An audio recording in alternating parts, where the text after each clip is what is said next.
Good morning. Welcome back to Unraveled Game Thoughts. Today, or rather this weekend, I came up with the uh, notion of trying to predict the future, I guess you could say.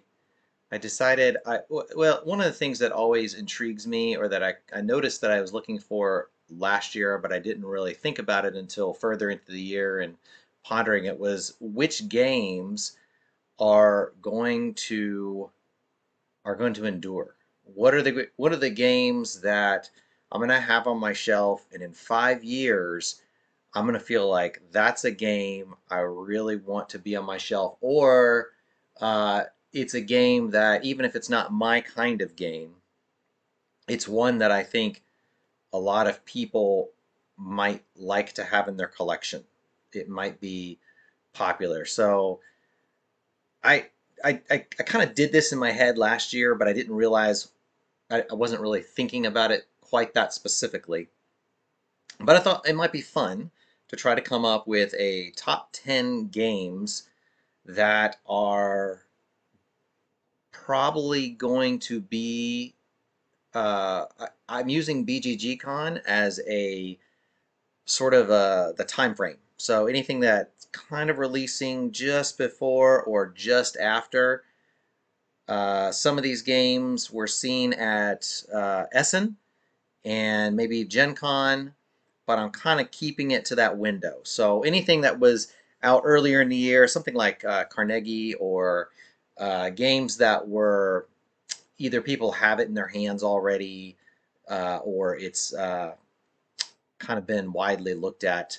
I'm not counting those games. I'm only looking at games that probably I don't think people have unless they're playtesting, or doing playthrough videos, things of that nature. So I haven't played. Have I played any of these games? I've played one of these games on this list, and I would probably say that was kind of a fluke that I even got to play that. But I thought it'd be fun to do this guessing game of trying to figure out what do I think is actually going to be a lasting game 5, 10 years from now, heck, even 2 years from now, because in the rate at which games are produced and released at this point is is unreal, and so it's really hard to keep up with stuff. I think it'll be fun to look at this in a couple of years and see how well my predictions were. But that being said, you kind of have an idea. Obviously, highly subjective. Tried to ponder various types of games, not necessarily just games that I would like, but so let's start. Top 10 games I think will pass the test of time, we'll say. So I would argue all of these games, I think I could see all of these games being in, I'm going to say, somewhere in the top 200 on BGG in 3 to 5 years. Um, we'll have to go back and see where they rank in 3 to 5 years. It'll be fun to look back at this video and just see, how good were these predictions. Some of these I think might come off as obvious, maybe, I don't know, but we'll see. We'll start with number 10. I'm kind of doing them in the order of, in my opinion, least likely to be in the top 200, up to what I would guess most likely to be in the top 200 and have a more enduring quality to them. So number 10, I am choosing Tribes of the Wind by Joachim Tom. Art was done by Vincent Dutrait, who frankly did a lot of the art for several of these games that are recent. He's becoming almost as notable or as prolific as Ian O'Toole in the board game art world. And this is published by La Boîte de Jeux Games, which I'm probably mispronouncing because I don't speak French. The icons on the back of a card influence the resources that you might have available, and I will in the comments post a video link to at least one of the videos that I looked at, and a link to a option for purchase or the Kickstarter page if there's one available. If there's not a link there, probably I couldn't find it at the time of this video, or at the time of my editing at least. Um, but you can look at the back of your opponent's cards, and those can impact the resources you need, the cost of various actions in the game can be things like how many of a certain symbol do you have, how many does at least one of your opponents have, or how many does at least two of your opponents have, or if no opponents have any of these symbols, then you can gain something. So it's, I would say, a deck management game. It really kind of looks like, as you're only ever drafting, I think, one card at the end of your turn, and then you play a card.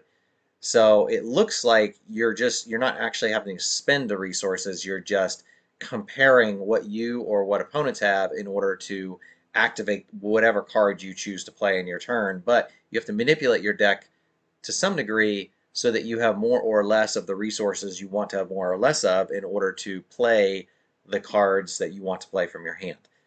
That's what it looks like, and I haven't done a deep dive. How do I play this game? I think it's a little.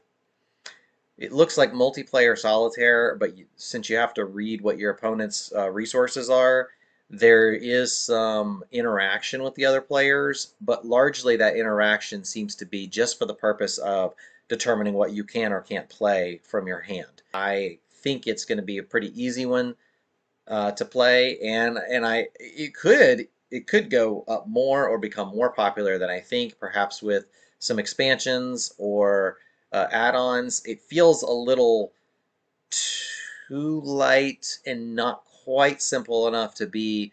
I'm thinking like Cascadia. Like Cascadia was super light with with enough depth to the complexity to really pull in a nice group, almost entry-level group of gamers. And the art, I think, certainly helped that game. Tribes of the Wind, I think, falls into a similar boat, but not quite as easy to engage probably as Cascadia. I think that one will be easier to teach than this one, but I don't think by a lot. I think this one will be pretty fun to get to the table. It looks like a fairly short game. I didn't actually check the game length on this particular one, but my guess is an hour-ish, maybe even under. From what I could see, it doesn't seem like it'd take that long to take turns, and seems like one of those games where the resources are going to determine the number of cards that you might even be able to play from your hand. And I didn't catch what the catch is if you couldn't play something from your hand, if you have to discard and then draw another card, or how that works, but it doesn't look super complicated. So Tribes of the Wind, very interesting, neat game. I don't think it's going to be at BGG Con. I think it's going to be a little too early for it to be there, but if it is there, I'll probably give it a try. If the opportunity presents itself, we'll have to see. Number 9, I I don't I think this probably caught more people's eye than it caught mine. The theme didn't like strike me as like, ooh, that's a theme I want to really try, but I think it probably will catch others. And I do think the game itself, the art is vibrant and pretty. It is not a thematic game. We'll say that. That does like there. It's very abstract in how it plays. So that is The Wolves by Ashwin Kamath and Clarence Simpson. Art is by Paulina Linjama, and it's published by Pandasaurus Games. It has really good table presence. There's some area control in the game, action selection. The theming is appealing, but you won't really find much in the way of the theme coming through in the gameplay too much. It's very abstract. So the wolf theme is really just kind of a way of communicating some of the mechanics, and I think they mostly make sense. I didn't catch anything in the rules that just kind of jumped out at me as like awful. The flipping of the action cards or the land types, It doesn't necessarily fit with the wolf theme per se, but it's not terribly distracting either. It seems like a very light game. Um, I think there's a little bit of gotcha because you can convert other people's wolves in your efforts to control the areas of the board and work toward those end-game scoring points. Um, but it doesn't seem like a ton of gotcha at all. My impression was it was hard to do that. And you really had to work toward that end. So if you're playing with a highly competitive, aggressive person, I think the gotcha is going to be felt more. It seems like you could play this game without doing that, sort of play a friendly game, and it would still be pretty nice. So the Wolves, I could really see the Wolves or Tribes of the Wind kind of. I don't know which one I think will have the most staying power, but it seems like the Wolves has the potential for a little bit more longevity. Pandasaurus has a fairly good track record. I'm not like a huge fan of Pandasaurus games in general, but I like Dinosaur Island, and it's not in my I don't even think it's in my top 20, but I like the game. They do colorful, vibrant games that are fun, and I think the Wolves falls into that realm. I think it's a lighter and approachable. All right. Also on the Wolves, well-designed components. The components look very nice. The wooden meeples, the wolf meeples, and the bits and pieces that go on the board match well with the vibrant artwork. So I thought that will contribute to its potential longevity, I think, to some degree or another. All right, number seven. Number seven, yes. I guess I technically haven't played this game. This is not the one game that I played that I was referencing earlier. I have sat through a rules teach from Paul Grogan, which I got a good feel for the game doing that. This is Weather Machine by Vital Lacerda, art by Ian O'Toole, and published by Eagle Griffin Games. Um, so this is going to have high production value. You're going to get a lot of good.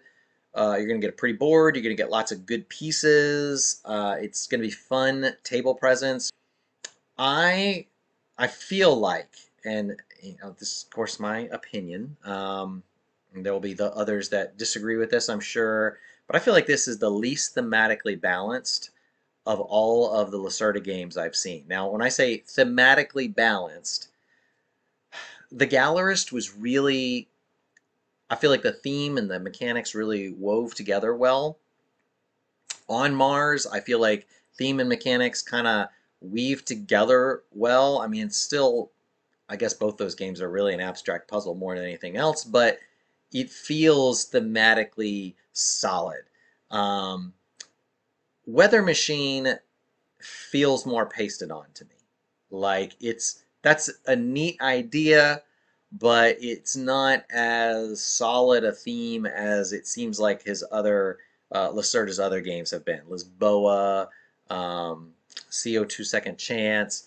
I feel like most of these other games have a more a theme that feels more tied in with the mechanics, and also I can grasp it better. This one's a much more abstract theme to some degree.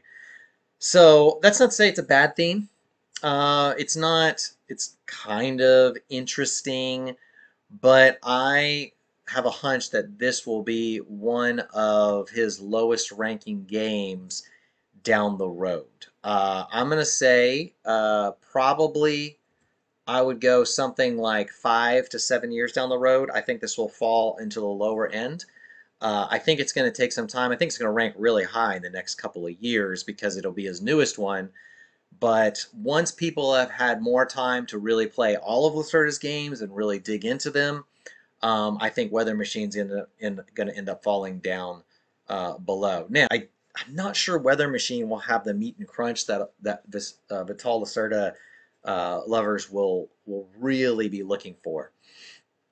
Again, could be wrong, but my guess is it will have good staying power. It will probably rank well, but I think it'll still rank lower than a lot of his other games. I did not go back and check where his other games were currently ranked. I think he's got a couple in the top 100, and I think he's got 4 or 5 in the top 200. I don't know where his lowest one ranks. CO2 Second Chance might be in the 250s, so I could see this one ranking above that one, possibly, but I could also see CO2 getting a little bit of a remake and being reprinted, and then it'll probably shoot back up with a reprint and probably a couple of tweaks because that was one of his older ones. So that is Weather Machine. If it was not done by Lacerda and art by O'Toole and published by Eagle Griffin, it may not be as good, but it is published by those. It is completed and done by all of those folks. So they have a good success rate. Hard to believe that that will fall very far. All right, number 6. I I wrestled with where I thought this game would rank, but it did strike me as one that has a very high potential for good staying power. I will caveat that with I think it might be dependent on expansions. I don't know that it will be have the same staying power if they don't expand on what is already in the base. But this is Heat, Pedal to the Metal by Asger Harding Granerud and Daniel Skold Peterson. Art is by Vincent Dutrait, again, and published by Days of Wonder. Um, Again, I think the expansions will probably help increase the popularity of this game as time goes on. Um, it really seems like I think when I want to, at least something I watched indicated that there's like some of the material in the base here is like bonus, or you can add it in like it's almost like it's a module you can add in of advanced things. Um, I think this base game is going to have to be played with that. So a good example, like when I think about Taverns of Tiefenthal, the base game is uh, so base. You will only play once, I think, before most people are going to be like, let's just add in all the modules because it makes it more fun. I think Heat, Pedal to the Metal will be similar. Like my guess is you might play it once to learn the game, but then you're going to want to add in those modules because it's just going to add so much meat to the game. You're going to want that in there. Um, I do think expansions will make this more fun. I love the idea of a deck building racing game, and what is very interesting is the heat and the stress that builds up in your deck as bad things can happen or you don't take a turn correctly. I also think the was it not? It's not called drifting. Where did I put it? It's called slipstreaming. The slipstreaming mechanic is a really interesting thematic piece. I've played what is that game? But you're rolling dice and you're racing around the board. I can't remember the name of the game. I've played it on BGA several times, and it's one of the things that makes it hard is like you can't go around people with the dice if they're in your way. And I like that slipstreaming mechanic in this game where you can, like, if you pull up right beside somebody, you can end up sliding by them using the slipstream of the car in front of you. And it's almost like this, like, ongoing side mechanic that you never have to pay for. It's just if you manage to accomplish getting into the slipstream, you get to move forward a little bit more. So I think it will make the racing around the track much more enjoyable. And I could see there being some car upgrades and expansions to this game that would really make the deck building or deck development aspect of the game even more intriguing down the road. But I think this one has some staying power. I would not be shocked to see this remaining in a pretty good rank on BGG over time. All right. As we get into, was that number 7? That was number 6. Okay, we're getting into 10, 9, 8, 7. I should have numbered these. 5. 5 and up. Uh, I might have put 11 on here. Oh my gosh, did I do that? 1, 2, 3, 4. This is 5, 6, 7, 8, 9. Oh my gosh, 10, 11. Hey, you're going to get a bonus game. I accidentally did 11, so we're going to say Tribes of the Wind was 11. The Wolves was 10. Weather Machine was 9. Heat was 8. And we'll call this one number 7 because I can't do math. Um, Number 7, Unconscious Mind. This is by Lacus. There's a lot of single word names here, which is interesting. Johnny Pack, Yoma, and Antonio Zacks. Art is by Andrew Bosley and Vincent Dutrait again, and published by Fantasia Games. This is a very fascinating looking game. I think in other years, I might even have this higher on this list as far as where I might think it predict that it would land. If there is a reason it is here at 7 and not even higher on the list, it's because there's enough different complex mechanisms working together in this game that I haven't seen it fully play tested. I don't think this is fully released. I think it's not even released on Kickstarter yet. I think it's coming to Kickstarter, but there are some online playthroughs. Some people have had some prototype copies or at least gotten an initial copy to playtest. So there you can get a good look at this game before it is released on Kickstarter. But it takes the Dixit-like art and it takes that art, which is largely, Dixit and Detective Club and Stella Universe. These are like party games. These are party games. And the art used in those is vibrant, beautiful, fun art, but it's used in a party game fashion. This takes that art and puts it into a kind of a niche Euro therapy game where it's utilized in a Euro game, which is very fascinating because it is not the kind of thing I would have thought would have been usable in a Euro style game, but here it is. And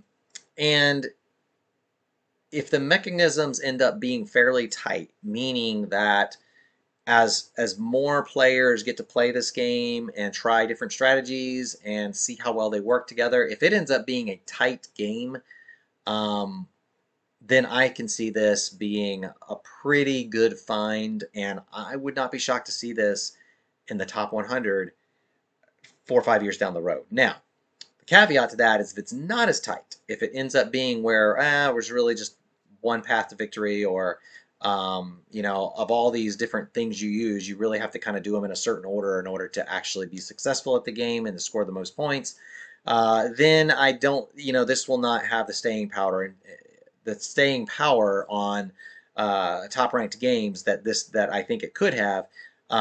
So in some ways I feel like this is the game on my list here that I feel like has the biggest potential to miss, because if it's not tight, the folks who like heavier games, they're gonna pass on this after a while. They'll play it maybe once or twice, but they're not gonna want to keep playing it because they'll eventually learn that it's just kind of a standard strategy you follow.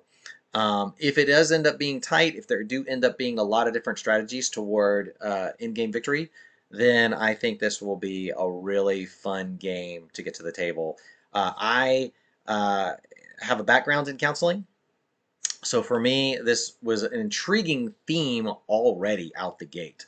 But seeing how all the mechanisms work together, I became more intrigued as I watched it, because you do have patients. They have the little plastic overlays that kind of indicate whatever issue you're working on with your patients. And so you're trying to kind of heal them of their issues, and then the patients become part of your tableau or in-game victory points. It's very interesting. So I really would like to get a play of this. I don't think obviously it'll be available at BGGCon if it's not already. It's not even released on Kickstarter. So it'll probably be another year before I get around to getting a chance to play this. But it looks very interesting. All right. Next on the list, I think 6, if my math is now correct, which I think it is I don't know, it might be one of the highest on some people's list, but as far as staying power, I have ranked it number 6. That is Lacrimosa. by Gerard Ascendi and Ferran Renalius. Art is by Jared Blondo and Enrique Corominas, and published by Devere Games. This is it's very gorgeous looking game, reminiscent of something that you might see from like Eagle Griffin, where it just has great table presence. This is a very imaginative Euro design. It feels like it's composed of an assimilation of known mechanisms. I didn't see anything in here that was kind of like, oh, that's a really newish mechanic, like in the Tribes of the Wind, where you have reading the back of people's cards. And some of these others might have a newer mechanism. Not really Weather Machine. That's kind of just a rehash of old mechanisms. Lacrimosa seems like it's a lot of, no, you will recognize every mechanism in the game if you have played enough games. And while everything under the hood should feel familiar, I think this game will sing its way into the top 200 as time goes on, because it just looks like these mechanisms are woven together in a way that at first appearance seems satisfying. Again, this is not a game I've played. I think this is actually available on Tabletop Simulator. I believe this is the one game that I found on there. Now I haven't played it. I don't think it's a solo game, or maybe there's a solo. I didn't look into if there's a solo or not, but this is one that I think will be available at BGGCon. I really hope to play it if it's there, and I will probably be studying the rules on this one to see if, just to be prepared to get this to the table, because it just looks very appealing. It also reminds me of Carnegie a little bit, with the way the discs look on the board, the musical notes and everything, but thematically, looks very, everything thematically seems to be very kind of tied into the Euro-y game systems and mechanisms, and I like that. I think that would be fun. I don't know if it would be the highest on the list. It's hard to say. I think the theme might be hard for some people to engage and easier for others, but I do think it's creative, and I am curious to see where this goes. So some might call this down the road Amadeus the board game. I don't know if that's accurate, but when I first saw the first, or heard about this one the first time, I was like, oh yeah, Amadeus the board game. That'll be fun. So that is Lacrimosa at number 6. And we'll go to number 5. That is going to be Woodcraft. Probably if you're watching this, you might have thought Woodcraft would show up on here. And here it is, number 5. Wasn't sure where to put this one. This is by Ross Arnold, Vladimir Suki, and art by Michael Pichel, and published by Delicious Games. This looks like a pretty nifty, slightly thematic Euro game with a few subtle mechanisms, including the action wheel, which looks, it might remind you a little bit of Terracotta Army.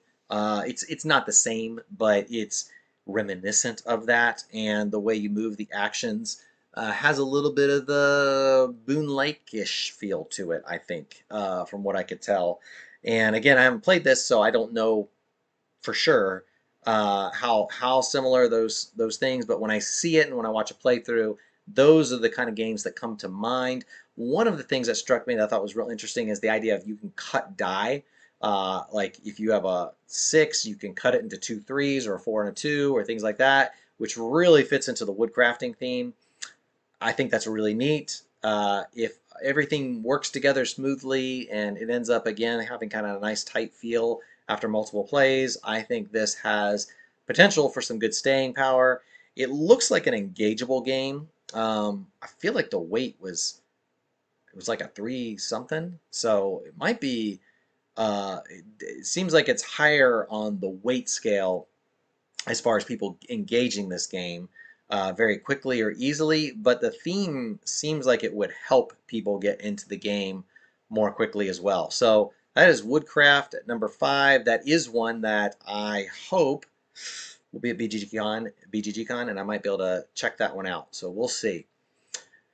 Number 4, this game, I wasn't I wasn't enamored at first.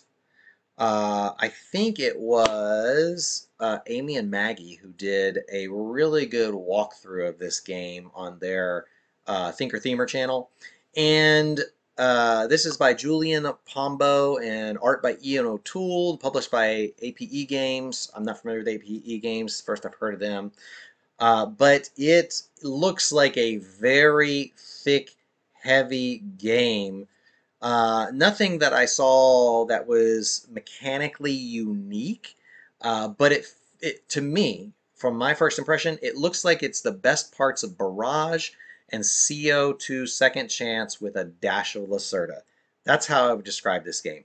So if you are a big fan of Barrage and if you enjoyed CO2 Second Chance and you like Lacerda games, I this feels like it's going to be in that ballpark. Thematically, it seems to be tied together the way I think most Lacerda games seem tied together.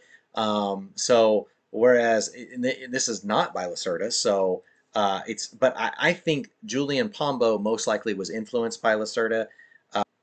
This looks like a great game. I I can't tell if this is actually going to retail. On the Kickstarter page, I think it says not in stores, so I don't know if it means like it's never going into a store. You're always going to have to buy directly from the company, or if it's just meaning while it's on Kickstarter, you can't get it in stores. I, Part of me really wants to back this game, but it's like 85 bucks to get in at the base, and while that might be less than I'd pay later, I think I'd rather see if I can get this to the table and play it once and get a good feel for it before I'm like, I want to add it to my collection. But I really do like the theme. I really like the way it looks on the board, the way it seems to play from what I can tell. And I think this is a game that will probably have some good staying power. I think Julian Pombo has only done one other game, if I remember correctly, and this looks like a really good one. So this might be a up and coming game designer, possibly. And I apologize, Julian, if you've been doing this for years and I'm just misquoting, then please forgive me. But this looks like a very solid game number 2 for him. So that is Pampero. All right, number 3. And these last 3 almost feel like I almost felt like I had to just put them like they were going to be. It's unlikely that these won't have staying power, in my opinion. Um, this third one, number 3, might have the most potential to fall out and not have staying power, but I've not played it, and I'm basing it on uh, the sort of the that the IP and the game that it's based off of are pretty well enjoyed and loved, and this might be in a more approachable way to get into that world. And that's War of the Ring, the card game. This is by Ian Brody. Art is by Antonio De Luca and John Hogston and John Howell, Matteo Masci, and it's published by uh, Ares Games. I put Area Games. Apparently, I can't spell. Um, so this looks like, again, an easier, simpler way to capture the War of the Rings with a more approachable experience. Um, I think War of the Ring is a fine game. It's not my favorite. It's not my style of game. It's very tactical. I'm not a huge tactics game player, but War of the Ring looks like Lord of the Rings, the card game, but whereas that's a co-op, this is a competitive where you have the light armies versus the dark armies.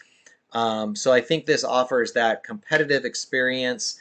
I would imagine that expansions and the tightness of gameplay over time will really determine this game's tenacity and having a high ranking. But I can see more people getting into the card game than potentially even the War of the Ring, the board game. I don't think this is going to replace War of the Ring, the board game, at all, because I think it's just a very different experience. But the The board game is 2 players only, and there's just going to be I think a little bit more niche sector of gamers that are looking for a 4 hour board game experience. The card game, I think, is going to be more approachable. I didn't catch how. I think that's still fairly long, like a 2 hour scenario endeavor. But I think being able to include 4 players and they can get into different factions and war with or against the opponent, I think it's going to make it a very interesting game. And I'm looking forward to hopefully trying this one. I don't know if it's going to be at BGG Con, but I feel like I saw it somewhere on a list, like it maybe is on the hotness room or something. I would love to try it, see how it plays. Don't know if this is a game I'd add to my collection, but I love Lord of the Rings. I love the history, the lure, the world of Tolkien. So it would be fun to see how well Ian Brody has done with this game, and I think there's a good chance this has really good staying power. The IP itself will probably help, and if it ends up being a great game on top of the IP, then this is going to be around for a long time. All right, number 2. This one I haven't played. Probably I've heard the most about it because I believe it's been at BGG Con. I think it was at Gen Con. I wasn't at either, or sorry, I was at Essen, and then it was at Gen Con, but I wasn't at either of those places. But it's come up in a lot of podcasts that I've listened to, and I just can't imagine that this won't scratch an itch for a certain type of gamer that I think there are quite a few of them out there. And this is Turing Machine by Fabian Griddle and Johan Levitt. Art is by Sebastian Bezos and published by Masked Scorpion Games.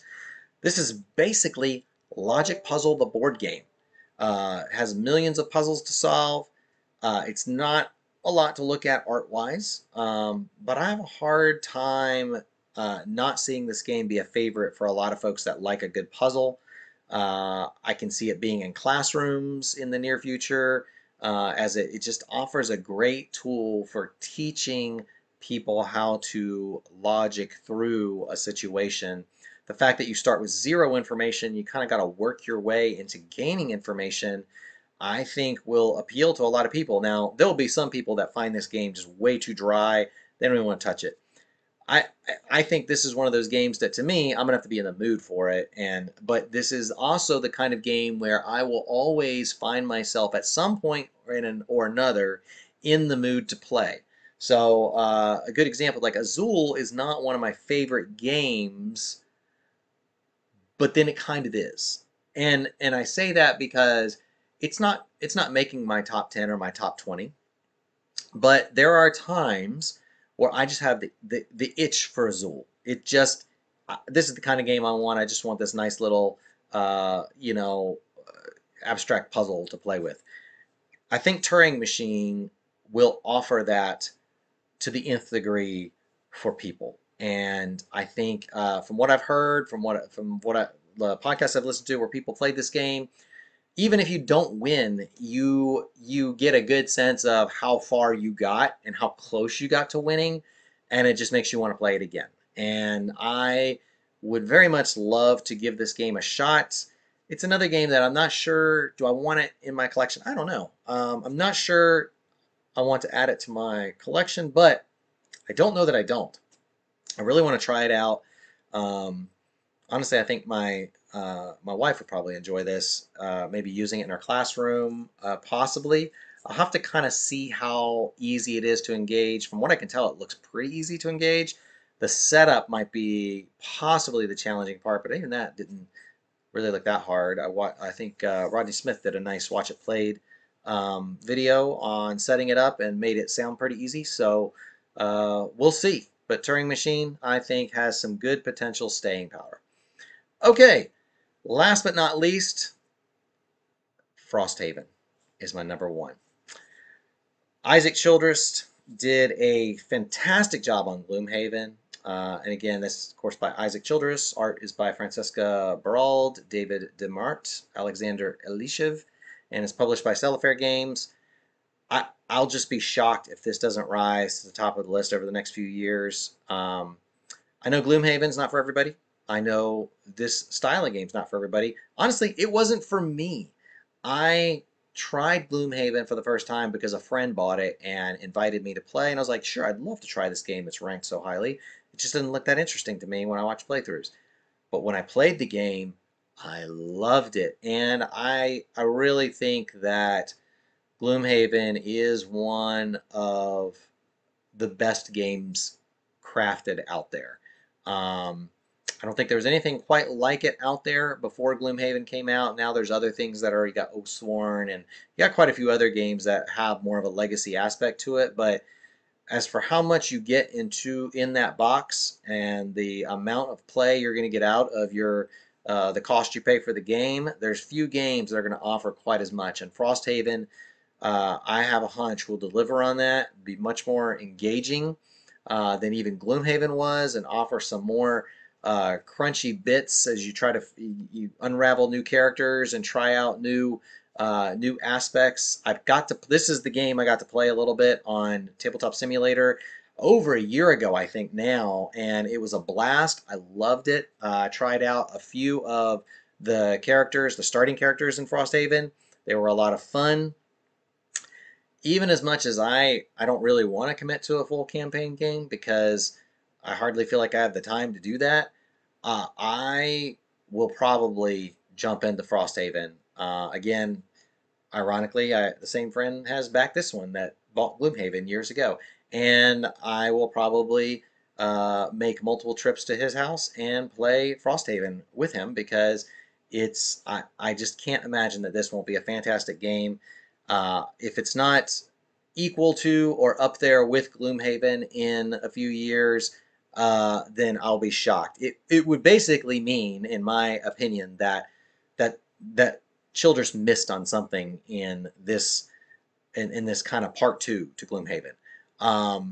And he seems to have thought out things so well and seems to be very meticulous in how he designs and crunches through what he's putting out there that I'll be a little shocked if he misses on anything because he seems to be a designer that really cares about what he is putting out there and the quality of the work that gets out to the end consumer. So we will see.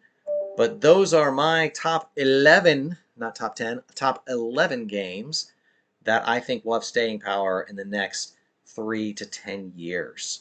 So come back and watch this video again in 3 to 10 years and see how I did. If you have any comments, post them below. Like and subscribe if you get a chance. Thanks for watching. Have a great afternoon.